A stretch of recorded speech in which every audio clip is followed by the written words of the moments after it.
Hay una idea profundamente reveladora. Nadie se acostumbra a la vida porque la vida deje de ser extraordinaria. Nos acostumbramos a la vida porque dejamos de percibirla. La monotonía no nace de la repetición en sí misma, sino de la pérdida de conciencia sobre lo que está ocurriendo. Y ahí aparece el gran quiebre. Empezamos a vivir como si lo esencial fuera obvio, garantizado, permanente. Y no lo es. ¿Qué hace que seamos un milagro? Desde una mirada científica, no espiritual, ya hay datos que resultan impactantes. La probabilidad de que vos existas con tu configuración genética exacta se estima en una cifra cercana al 1 en 10 elevado a las 2.685.000. Un número prácticamente inconcebible. Esto no es una metáfora, es matemática aplicada a la genética. Tu cuerpo realiza millones de procesos por segundo sin que intervengas. Regulación de la temperatura, la respiración, regeneración celular, actividad neuronal.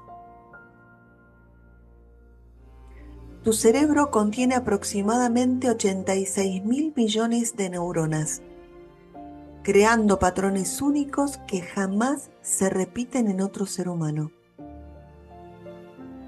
Autores como Carl Sagan lo expresaban de forma clara. Somos una forma en la que el universo se conoce a sí mismo. Y no es poesía, es una forma de describir que la materia que compone estrellas es la misma que compone tu cuerpo. El piloto automático reduce drásticamente nuestra percepción de novedad y sentido. Es decir, no es que la vida pierda valor, es que dejamos de registrarlo. Y desde la neurociencia sabemos que el cerebro está diseñado para economizar energía. Automatiza, repite, filtra, prioriza lo conocido. Esto tiene una función adaptativa, pero también una consecuencia. Lo extraordinario se vuelve invisible si se repite lo suficiente. Y ahí está el punto. No dejamos de vivir un milagro, dejamos de notarlo. ¿Qué es lo que nos aleja de esa percepción? Yo diría que hay 3 factores claves que si los miras con profundidad aplican mucho a lo que vivimos hoy. El factor número 1 es la adaptación hedónica. Sí, estudios muestran que los seres humanos nos adaptamos rápidamente a lo bueno. Lo que antes era extraordinario se vuelve normal. Eso incluye estar vivos, tener salud, vínculos y oportunidades. Segundo, la sobrecarga de estímulos. Vivimos en un entorno que constantemente compite por nuestra atención. Cuanto más estímulo externo, menos capacidad de registrar lo interno. La vida pierde profundidad porque la atención está fragmentada. La lógica de la existencia sería el tercer factor. Cuando la vida se mide en productividad, logros y resultados, lo esencial queda relegado. Respirar, sentir, estar dejan de ser suficiente. Y entonces aparece una desconexión silenciosa. Estamos vivos, pero no lo experimentamos. Entonces, ¿cómo recordarlo diariamente? Y acá es donde me interesa darte algo concreto, sin ser idealista. No se trata de emocionarte con la vida todo el tiempo. Eso sería irreal. Se trata de recuperar la capacidad de percibir. Te propongo 3 prácticas simples, pero profundamente transformadoras, que si se hacen con intención, notarás lo bonito que es estar conectado.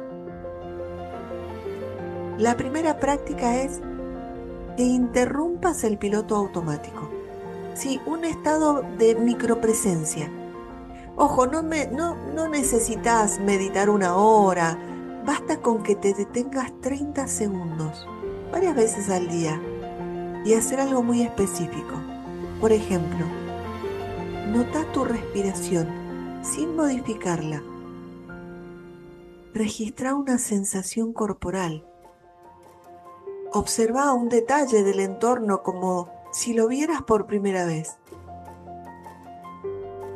Esto activa circuitos de atención consciente. Estudios muestran que incluso breves momentos de mindfulness cambian la forma en que el cerebro procesa la experiencia. La segunda práctica es que nombres lo obvio. Reentrenar la percepción. Sí, el cerebro necesita ser entrenado para volver a ver. Cada día elegí 3 cosas que das por sentado y describílas con intención. Por ejemplo, wow, estoy respirando sin esfuerzo. Mi cuerpo me sostiene. Mis piernas me trasladan a donde quiero ir.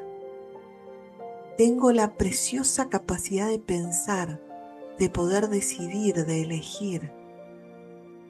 Esto no es gratitud superficial, es reconocimiento consciente de lo que está funcionando. Y la tercera práctica a la que quiero invitarte es a que te hagas algunas preguntas que despierten conciencia. Por ejemplo, ¿qué estoy viviendo hoy? Que hace años deseaba y ya lo tengo. ¿En qué momento del día estuve hoy realmente presente? ¿Qué parte de mi vida estoy tratando como una obligación cuando en realidad es una preciosa oportunidad? Las preguntas reorientan la mente. No cambian la realidad, pero sí el foco. Y el foco cambia la experiencia. Una mirada crítica pero necesaria. Hay algo que quiero marcarte con honestidad, porque sé que te gusta ir profundo. Hablar de la vida como un milagro puede volverse una idea vacía si no se integra en la experiencia real, porque alguien puede entenderlo intelectualmente y aún así seguir sintiéndose desconectado. El verdadero cambio no está en la idea, sino en la práctica de la percepción. No es repetir la vida es un milagro, la vida es un milagro. Más bien es volver a sentirlo en lo cotidiano, sin forzarlo. La vida no necesita volverse extraordinaria para ser valorada. La vida es extraordinaria en sí misma. Lo que cambia todo es la capacidad de detenerte lo suficiente como para darte cuenta. Porque el problema no es que la vida se haya vuelto rutina, es que la rutina dejó de ser mirada con conciencia. Y cuando eso cambia, aunque sea por segundos, lo que parecía común recupera su profundidad. No estás viviendo algo normal, estás viviendo algo irrepetible. ¿Te diste cuenta de eso? Los poetas suelen decir que la vida es una paradoja. Aprendemos a vivir cuando ya no hay tiempo. Es que la conciencia suele llegar más tarde que el impulso de vivir. Y ese desfasaje es lo que genera la sensación de pérdida. La paradoja está en cómo nos relacionamos con el tiempo en cada etapa. Presta atención a esto. En la infancia hay algo muy claro. Queremos crecer, queremos ser grandes. Pero no porque entendamos lo que significa ser adultos, sino porque percibimos el poder, la libertad, la autonomía. Jugamos a ser grandes porque el cerebro está en plena expansión simbólica. Pero hay algo interesante. El niño ya vive en presente, pero proyecta hacia adelante. Es decir, ya tiene lo que después vamos a buscar, presencia. Pero no lo valora porque todavía no hay comparación. En la adolescencia aparece un fenómeno clave estudiado en neurociencias. El cerebro adolescente tiene un sistema emocional muy claro. pero el córtex prefrontal, es decir, el que toma decisiones a largo plazo, todavía está en desarrollo. Por eso se siente que el tiempo sobra, se minimiza el riesgo, se vive con intensidad pero sin perspectiva. Investigaciones en psicología del desarrollo muestran que los adolescentes tienden a una percepción de vulnerabilidad personal. No es ingenuidad, es biología. La vida se vive fuerte, pero sin conciencia de finitud. Ahora veamos qué pasa en la adultez. Acá aparece el giro más fuerte. Trabajo, familias, responsabilidades, expectativas sociales, logros. Y sin darnos cuenta, pasamos de vivir la vida a administrarla. El problema no son las responsabilidades. La situación es cuando éstas se vuelven lo único que define la experiencia. Estudios sobre bienestar muestran algo clave. Las personas no recuerdan cuánto tiempo vivieron, sino cómo lo experimentaron emocionalmente. Y en la adultez, muchas veces hacemos mucho, pero sentimos poco. Y en la mediana edad ocurre un despertar incómodo.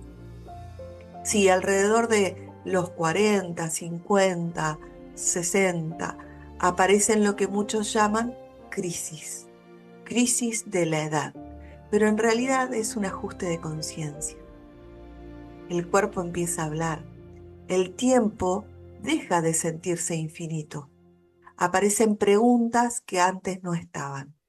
¿Decadencia? No, es contacto con la realidad del tiempo. Y ahí aparece algo muy interesante. Empezás a cuidar lo que antes dabas por hecho. Ahora, ¿qué pasa en la adultez tardía? Y comenzamos con una evaluación de la vida. Y aparecen frases como podría haber hecho, debería haber intentado. Y no es que faltó tiempo. Lo que faltó fue presencia en el tiempo que sí hubo. Entonces, ¿es verdad que aprendemos cuando ya no hay tiempo? Esa frase impacta, pero es incompleta, porque siempre hay tiempo para ajustar la forma en que vivimos. Lo que cambia con los años es la urgencia de hacerlo. La verdadera clave es que cada etapa tiene, como podríamos llamar, un error natural. El niño proyecta y no valora. El adolescente vive sin medir. El adulto vive sin vivir y el mayor comprende, pero mira hacia atrás. La transformación ocurre cuando logramos integrar lo mejor de cada etapa en este presente. No importa si sos niño, adolescente o adulto, toma conciencia de esto. Toma la presencia del niño, la intensidad del adolescente, la responsabilidad del adulto y la conciencia del mayor. Y entonces, eso es vivir con profundidad. La vida no es una carrera contra el tiempo, es una realidad con la conciencia.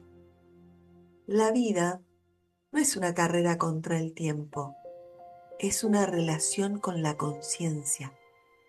No llegamos tarde a vivir. Lo que hacemos muchas veces es postergar la forma en que elegimos hacerlo. Y cuando eso cambia, aunque tengas 30, 50 o 70 años, ya no vivís con arrepentimiento. Vivís con participación, porque la diferencia no está en cuántos años tenés, sino en cuánto de vos está presente en los años que estás viviendo. Por eso, a partir de hoy, te pido que recuerdes, la vida es gratitud que nace cuando aprendemos a percibir lo pequeño. Esas experiencias sensoriales que anclan la conciencia al presente. El perfume de una flor, el olorcito a vida de un recién nacido, el aroma de la piel del ser amado. Cuando prestamos atención consciente a experiencias simples y agradables, el cerebro fortalece circuitos asociados al bienestar. Es decir, sentir lo simple repetidamente cambia la forma en que vivimos. No es poesía, es entrenamiento mental. La gratitud no aparece porque la vida sea perfecta. Aparece cuando dejamos de exigirle a la vida que sea distinta a lo que en ese momento está haciendo. Por eso, te invito a ser consciente, a estar ahí en el abrazo sentido cuando es un refugio, en la mirada amorosa que encuentra tu esencia, en la mano que te toma firme, que acompaña para que jamás te sientas solo. Son pequeños encuentros, son momentos donde alguien está realmente presente. Y eso hoy es cada vez más importante. Muchas veces hablamos de disfrutar lo simple, pero lo dejamos en una idea linda. Y la realidad es que hay que ponerle intención, así evitamos que el cerebro se vuelva automático. Entonces, para que esto sea real, tiene que volverse una práctica. Cuando tomas un café, ¿lo degustás de verdad? Cuando abrazás, ¿estás ahí? Cuando alguien te mira, ¿sostenés ese momento? No es más tiempo el que necesitamos, es más presencia en el mismo tiempo. La vida es tan bonita que no necesita ser extraordinaria para conmoverte. Alcanza con que te detengas lo suficiente para darte cuenta de que ya está ocurriendo, porque en esas cosas que parecen pequeñas late todo lo que en el fondo siempre has estado buscando. Si te gusta este contenido, suscríbete a mi canal, compartí esta información que puede ser de estímulo o de conexión o reconexión con la vida para alguien que creas que lo necesite. Mi nombre es Milka Sosa, me dedico a la programación neurolingüística como Master Trainer en PNL, como asesora de empresas.